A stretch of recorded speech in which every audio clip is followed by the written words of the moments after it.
Olá! Nosso papo de hoje é a respeito da respiração celular. Nós sabemos que a respiração celular pode ser dividida em três etapas. A primeira etapa é a glicólise, que acontece fora das mitocôndrias, no hialoplasma. A segunda é o ciclo de Krebs, também chamado de ciclo do ácido cítrico, ou ciclo dos ácidos tricarboxílicos, na matriz mitocondrial. E a terceira e última etapa, cadeia respiratória, ou fosforilação oxidativa, na membrana interna das mitocôndrias, que é ampliada por cristas mitocondriais. A primeira etapa é a glicólise. Ela parte da glicose e o processo acontece nas células, mas fora das mitocôndrias. A segunda etapa é o ciclo de Krebs. Ele acontece também dentro das células, mas dentro das mitocôndrias, lá na matriz mitocondrial. E a terceira e última etapa é a cadeia respiratória, também chamada de fosforilação oxidativa. Ela acontece no interior das mitocôndrias, lá na membrana mitocondrial interna, e a gente está ampliando um pedaço da mitocôndria para poder compreender essa etapa. A gente vai começar a análise da respiração celular pela última etapa. Vamos entender o que aparece nessa imagem. A gente está fazendo uma ampliação desse retângulozinho que aparece aí na imagem. Então, ampliando esse retângulo, está aqui esse retângulo bem ampliado, está aqui ele bem grandão. Tá?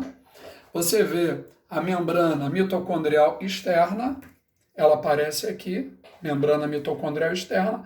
A membrana mitocondrial interna é aqui uma dobra chamada de crista mitocondrial. Esse ambiente aqui é a matriz mitocondrial. Esse ambiente é um espaço intermembranas, ou espaço intermembranoso. Essa é uma enzima chamada de ATP sintase, aparece aqui embaixo o nome dela. E aqui são complexos, que a gente chama de complexo 1, complexo 3, complexo 4. Por uma questão didática, eu omiti o complexo 2. O que de importante acontece nessa etapa? Observe essa enzima. Essa enzima, quando é atravessada por H+, prótons H+, que estavam no espaço intermembranas, quando esses prótons passam por dentro dessa enzima, ela tem um canal por dentro dela, essa enzima parece um pouco um cogumelo. Quando prótons H+ passam por dentro dessa enzima gira. E quando ela gira, ela consegue aproximar fosfato de ADP. E com isso ela consegue produzir ATP. Então, repara, essa é uma enzima ATP sintase. Ela produz ATP desde que ela seja atravessada por um fluxo de prótons, um fluxo de H+. Passa H+ por dentro, ela gira. Ao girar, ela produz ATP. Então, essa é uma máquina produtora de ATP. Ora, para essa máquina funcionar, é fundamental que no espaço intermembranas exista uma alta concentração de H+, e que na matriz a concentração de H+ seja pequena. Isso caracteriza um gradiente eletroquímico de prótons. Alta concentração no espaço intermembranas, baixa concentração na matriz. Havendo essa diferença de concentração, havendo esse gradiente, H+ passa passivamente por dentro da enzima. A enzima gira e, ao girar, ela consegue produzir ATP. Então, qual é a grande tarefa da respiração celular? A grande tarefa da respiração celular é encher o espaço intermembranas de H+. H+ é hidrogênio sem um elétron, encher de H+. E tem que manter na matriz baixa concentração de H+. Ora, como manter na matriz baixa concentração de H+? O H+, assim que passa, tem que ser capturado por alguém. Quem é que captura o H+, e faz com que a concentração dele não fique elevada? É o oxigênio molecular. O oxigênio capturando hidrogênios, ele vai ser transformado em moléculas de água. Então veja bem, qual é o papel do oxigênio na respiração celular? É receber esses hidrogênios que estão passando por dentro da ATP sintase. Mas Fred, como é que a gente pode encher esse ambiente de H+? Como? Como é que a gente faz isso? Para poder encher esse ambiente H+, a gente vai precisar do auxílio dos complexos 1, 3 e 4. O que esses complexos são capazes de fazer? Esses complexos 1, 3 e 4, se eles forem atravessados por um par de elétrons, 2 elétrons de cada vez, então imagina 2 elétrons sendo capturados pelo complexo 1. O complexo 1 é ávido por elétrons. Só que o complexo 3 é mais forte para puxar elétrons. Então o complexo 1 perde elétrons que vão para o complexo 3. O complexo 2 é um intermediário. Elétrons chegaram ao complexo 3 vão agora fluir para o complexo 4, que é mais forte para puxar elétrons. E quem é que pega elétrons do complexo 4? Esses elétrons serão capturados pelo oxigênio. Elétrons vão ser capturados pelo oxigênio. O oxigênio, ganhando elétrons e prótons, ele é convertido em água. Vê se dá para você entender. Oxigênio ganhando elétrons e prótons. Olha, se ele ganha H+, e ganha elétron, ele está ganhando hidrogênio. Se ganhar hidrogênio suficiente, você vai ter a produção de água. Repara que aqui existe um fluxo de elétrons. É uma cadeia transportadora de elétrons. Precisamos de alguém doando elétrons, elétrons com alto nível energético. Esses elétrons são capturados pelo complexo 1, passam pelo 2, que é um intermediário, não desenhei, complexo 3, complexo 4, e aí então os elétrons são entregues ao oxigênio. O que acontece com esses complexos 1, 3 e 4, quando eles são atravessados aí por elétrons? O que vai acontecer? Ora, esses complexos, quando são atravessados por elétrons, eles usam a energia dos elétrons. Os elétrons chegam com alto nível energético e cedem energia, e aí, usando essa energia, eles bombeiam H+. Para onde? Para o espaço intermembranas. De novo, elétrons vão ser passados para o complexo 3, que vai perder para o 4. Quando ele é atravessado por elétrons, ele vai usar a energia dos elétrons. Para que ele usa essa energia? A energia dos elétrons vai ser usada para o bombeamento de quê? De H+, para o espaço intermembranas. E ainda, o último complexo ganha elétrons do complexo 3 e cede para o oxigênio. O que ele vai fazer? Ele vai bombear H+ para o espaço intermembranas. Aqui H+ sendo bombeado, mais uma vez, para o espaço intermembranas. O que os H+ vão fazer? A concentração deles aumenta no espaço intermembranas e fica baixa na matriz mitocondrial. Eles estão sendo retirados da matriz e estão sendo bombeados para o espaço intermembranas.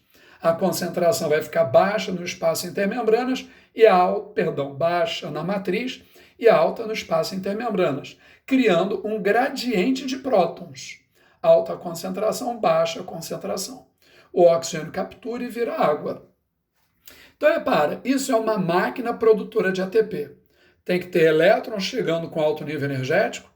Os elétrons vão sendo transportados sequencialmente até serem capturados pelo oxigênio. H+ é bombeado da matriz para o espaço intermembranas.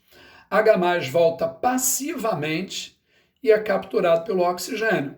A enzima ATP sintase gira e, ao girar, o que ela produz? Ela produz ATP. Bom, a questão para a gente agora é a seguinte: de onde vêm esses elétrons? Ora, esses elétrons com alto nível energético, eles vêm das moléculas de glicose. Lembra que a glicose é produzida na fotossíntese e que a luz na fotossíntese é usada para elevar nível energético de elétrons? Então veja só o que vai acontecer na glicólise. Na glicólise, cada molécula de glicose vai ser quebrada em 2 moléculas de ácido pirúvico.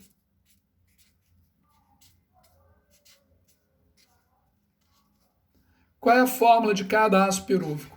Cada ácido pirúvico é C3H4O3.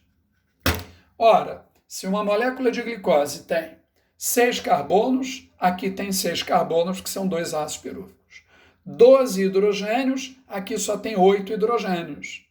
6 oxigênios, aqui estão os 6 oxigênios. Então, o que saiu daqui? Na glicólise, o produto fundamental dela são 4 hidrogênios. 4 hidrogênios são retirados da glicose. Quem é que vai pegar esses hidrogênios? Lembra que cada hidrogênio tem um elétron e um próton. Quem vai capturar isso? A gente vai precisar de um cara chamado de NAD. O NAD oxidado é o NAD+. O NAD, cada NAD é capaz de carregar 2 hidrogênios. Então vamos precisar de 2 NADs. E os 2 NADs agora vão para um estado reduzido. Agora eles estão como 2 NADH. E ainda sobram prótons livres na solução. Muito bem. Os hidrogênios que estão aqui têm elétrons com alto nível energético. Então, esses elétrons foram tirados da glicose é que vão ser cedidos à cadeia respiratória. Isso movimenta H+ para o espaço intermembranas, o que permite a produção de ATP. Então, observa, a última etapa é a grande produtora de quê? De ATP. Mas ela, para ser realizada, precisa de uma fonte legal de quê? De elétrons. Quem tem os elétrons com alto nível energético? As moléculas de glicose foram geradas na fotossíntese. Então, Fred, qual é o papel da glicólise? Arrancar hidrogênios da glicose, hidrogênios com elétrons de alto nível energético. Qual é o papel do ciclo de Krebs? É continuar o processo, retirando elétrons. E a cadeia respiratória usa os elétrons para ativar a produção de ATP. Os ácidos pirúvicos ainda têm hidrogênios com elétrons de alto nível energético, mas a glicólise parou aqui. Para a glicólise acontecer, 2 ATPs são gastos, 4 são produzidos. Então, vou botar já aqui o saldo. Esse processo ele vai utilizar 2 ADPs, que vão ser convertidos em 2 ATPs de saldo. Tudo bem. E o ciclo de Krebs? Ora, o ciclo de Krebs ele vai partir das 2 moléculas de ácido pirúvico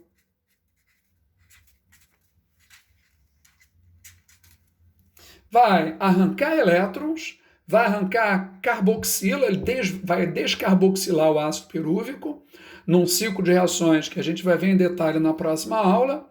E aí, então, todos os elétrons retirados vão ser trazidos para a cadeia respiratória, o que vai permitir uma grande produção de ATP. Na glicólise, 2 ATPs são gerados, a gente vai ver em detalhe na próxima aula.